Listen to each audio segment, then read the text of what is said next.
ब्रेकनंतर बघूयात एक ब्रेकिंग बातमी। दिल्लीच्या स्पेशल सेलने अटक केलेल्या 6 दहशतवाद्यांपैकी मुंबईतील जान मोहम्मद याचा आणखी एक कारनामा समोर आलाय। जान मोहम्मद हा बहरीनला एका व्यक्तीची हत्या करण्यासाठी गेला असल्याची धक्कादायक माहिती समोर आली आहे।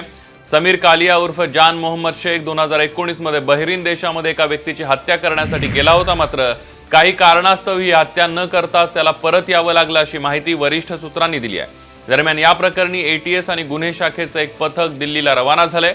आरोपींबाबत अधिक माहिती घेण्यासाठी हे पथक दिल्लीला गेलेलं आहे। जान मोहम्मद शेखने 20 वर्ष जुने दाऊद टोळीशी संबंध असल्याची माहिती आहे। महाराष्ट्र दहशतवाद विरोधी पथकाच्याही तो रडारवर होता। अधिक माहिती घेऊयात, सूरज सावंत आपले प्रतिनिधी आपल्या सोबत आहे। सूरज, काय सविस्तर सांगशील? नक्कीच आपण पाहिलं तर जान मोहम्मद हा धारावी सारख्या परिसरात राहत असताना त्याने अनेक कर्ज घेतलं होतं आणि कर्जाच्या नंतर त्याला पैशाची चणचण होती। याच दरम्यान तो 2019 मध्ये पुन्हा एकदा टोळीच्या संपर्कात होता आणि याच एका टोळीशी संबंधित एका व्यक्तीला मारण्यासाठी तो बर्लिनला गेला होता। एटीएसच्या तपासात हे समोर आलेलं आहे की त्याने 2 वेळा परदेशी जी ट्रिप आहे ती केलेली होती आणि त्या ठिकाणी जाऊन मात्र तो एका व्यक्तीला जो मारणार होता त्या व्यक्तीला तो मारू शकला नाही असं आता समोर आलेलं आहे।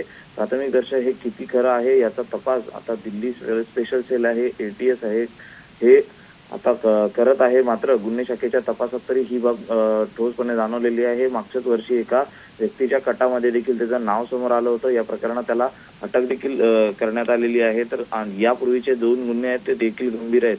त्यामुळे बर्लिनला हा एका व्यक्तीला मारण्यासाठी जाणार होता, हे आता धक्कादायक माहिती जी आहे ते समोर आलेली आहे। अगदी धन्यवाद सूरज, तुम्ही दिलेल्या संपूर्ण माहितीबद्दल।